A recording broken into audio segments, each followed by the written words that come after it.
Hello, स्वागत है आप सभी का। दोस्तों, पशु परिचर भर्ती परीक्षा 2024 पार्ट बी की ये अपनी 7वीं क्लास है। बहुत ही अच्छी और इम्पोर्टेंट क्लास होने वाली है। इसमें विगत परीक्षाओं में पूछे जाने वाले जो सवाल हैं बहुत ही अच्छे और इम्पोर्टेंट वो आपके सामने रहने वाले हैं। ठीक है, हाँ। तो आपसे मेरी यही उम्मीद है कि आप क्लास को शुरू से लेकर अंत तक अच्छे से देखिएगा। हम डायरेक्ट सवालों पर आते हैं, देख लीजिए। पहला सवाल आपकी स्क्रीन पर देख लीजिए क्या कह रहा है। जंतुओं का पालन पोषण, देखभाल, ब्रीडिंग व उपयोग का जो विज्ञान है वो कौन सा विज्ञान कहलाता है? Dairy science, veterinary science, animism science या फिर एनिमल हस्बेंड्री। तो उसे हम कहेंगे option number D, animal husbandry. ठीक है, ऑप्शन नंबर डी अपना यहाँ पर राइट आंसर हो जाता है दोस्तों। ठीक है, बहुत ही अच्छा और इम्पोर्टेंट सवाल था। ठीक है, नेक्स्ट देखिए इसी प्रकार अगला सवाल, सवाल नंबर 2। किससे दूध में सर्वाधिक वसा पाई जाती है? ठीक है दोस्तों, किससे दूध में निम्न में से किसके दूध में सर्वाधिक वसा पाई जाती है? गाय, भैंस, भेड़ या फिर बकरी। ठीक है, तो दोस्तों इसका जो करेक्ट आंसर होगा तो वो होगा ऑप्शन नंबर से भेड़। भेड़ के दूध में सर्वाधिक वसा है जो पाई जाती है। ठीक है, सर्वाधिक मात्रा में। ठीक है, यह भी बहुत ही इम्पोर्टेंट सवाल था। इस प्रकार नेक्स्ट अगला सवाल बहुत ही इम्पोर्टेंट होने वाला है। अगर आपने चैनल को सब्सक्राइब नहीं किया है ना तो सब्सक्राइब कर लीजिएगा। ठीक है, नेक्स्ट देखिए 3 नंबर सवाल है। खुरपका मुँह पका रोग किसके द्वारा होता है? ठीक है, खुरपका मुँह पका रोग किसके द्वारा होता है? जीवाणु, परजीवी, कवक या फिर विषाणु। ठीक है, तो दोस्तों जो खुरपका और मुँह पका जो रोग है वो विषाणु जनित रोग है। ठीक है, विषाणु द्वारा होता है। ठीक है, ऑप्शन नंबर डी है वो अपना यहाँ पर करेक्ट आंसर हो जाता है। ठीक है, इसी प्रकार अगला सवाल देख लीजिए। सवाल नंबर 4 यहाँ कह रहा है थार पारकर नस्ल है वो निम्न में से किसकी नस्ल है? दोस्तों आप सभी को पता है जो थार पारकर जो नस्ल है वो किसकी नस्ल है। क्या ये नस्ल घोड़े की है या बकरी की है या गाय की है या फिर भैंस की है? ठीक है, तो दोस्तों जो थार पारकर जो नस्ल है वो गाय की नस्ल है। ठीक है, ऑप्शन नंबर से है जो अपना यहाँ पर राइट आंसर हो जाता है। ठीक है, गाय की नस्ल। अगला देख लीजिए सवाल, उच्चतम प्रकार की गलीचा ऊन, जो गलीचा जो ऊन है वो उच्चतम प्रकार की गलीचा ऊन भेड़ की किस नस्ल से प्राप्त होती है? ठीक है, बहुत ही अच्छा और इम्पोर्टेंट सवाल है। उच्चतम प्रकार की गलीचा ऊन है वो भेड़ के किस नस्ल से प्राप्त होती है? मारवाड़ी, चोकला, नाली या फिर सोनाड़ी। ठीक है, बिल्कुल चोकला इसका करेक्ट आंसर हो जाएगा। चोकला नस्ल की जो भेड़ होती है ना दोस्तों, उससे हमें ये गलीचा जो किस्म की ऊन है वो हमें प्राप्त होती है। ठीक है, option number B correct answer हो जाता है। ठीक है, चोगला। ठीक है, नेक्स्ट देखिए छठा सवाल है, बहुत ही अच्छा और इम्पोर्टेंट है, देख लीजिए। कार्बोलिक एसिड है एक उत्तेजक, कृमिनाशक, जीवाणुरोधक या फिर विरेचक?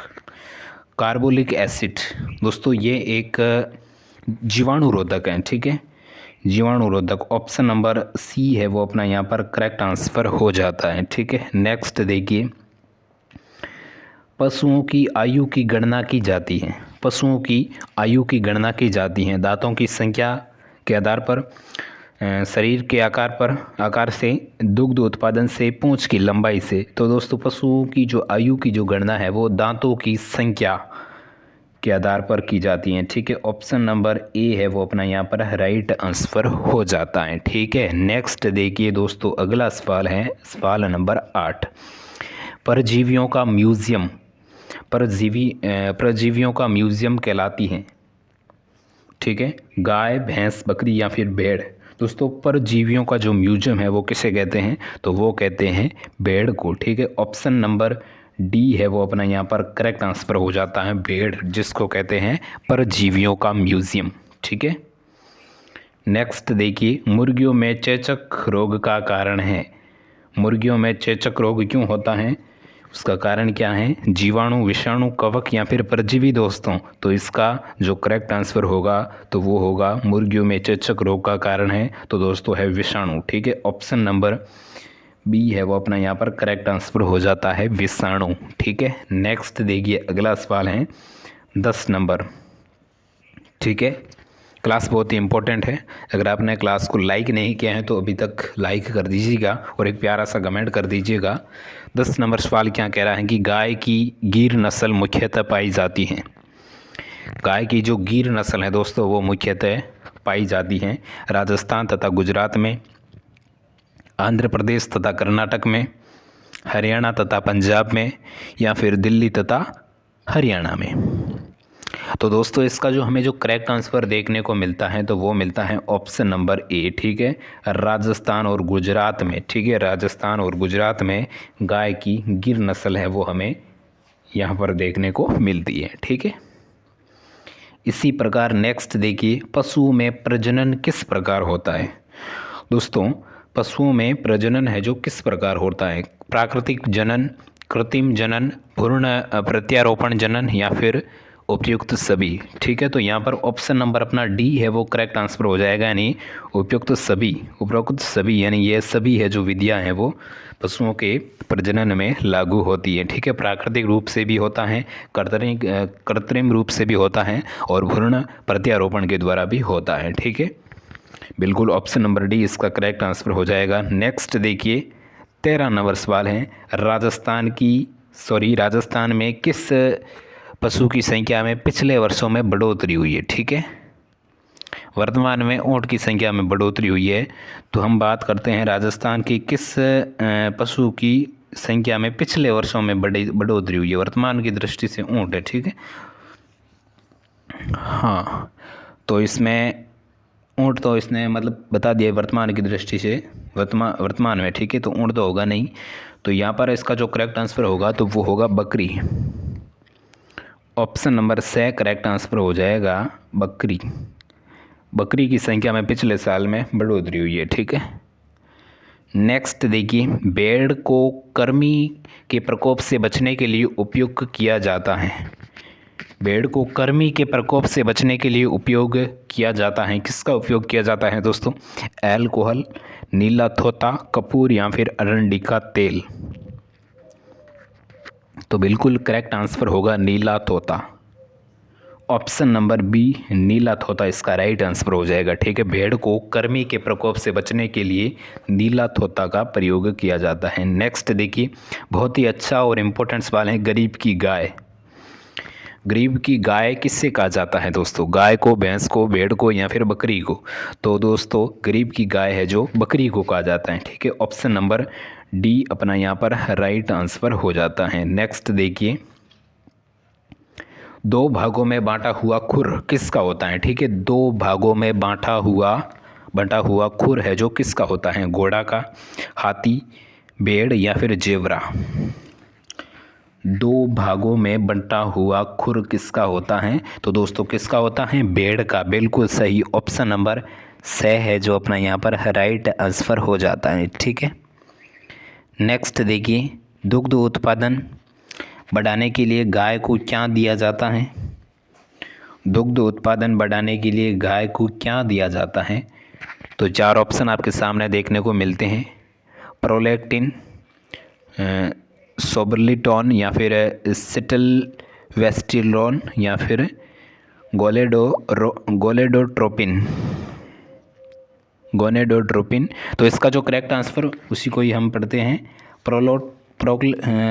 प्रोलैक्टिन। ठीक है, ऑप्शन नंबर ए है जो अपना यहाँ पर करेक्ट आंसर हो जाता है, प्रोलैक्टिन। ठीक है, option number A correct answer है। नेक्स्ट देखिए 18 नंबर सवाल है, पशुओं में गलघोटू रोग का कारण है। ठीक है, पशुओं में गलघोटू रोग का कारण है। इसमें 4 ऑप्शन आपके सामने देखने को मिलता है, पशुओं में गलघोटू रोग का कारण है। बिल्कुल 4 ऑप्शन आपके सामने देखने को मिलते हैं, बेसिलसम एंथ्रेसी, बैक्टीरियम बेबिस या फिर साल्मोनेला टाइफी या फिर पास्चुरेला माल्टोसिडा। ठीक है, नाम भी काफ़ी अटपटे हैं। तो ऑप्शन नंबर डी इसका करेक्ट आंसर हो जाता है, पास्चुरेला माल्टोसिडा। ठीक है, नेक्स्ट देखिए 19 नंबर सवाल, बैक्टीरियन ऊँट में होता है, बैक्टीरियन ऊँट में होता है 1 कुबड़, 2 कुबड़, 4 कुबड़ या फिर कुबड़ नहीं होता है। बैक्टीरियन ऊँट में दोस्तों 2 कुबड़ होते हैं। ठीक है, option number B correct answer हो जाता है, 2 कुबड़।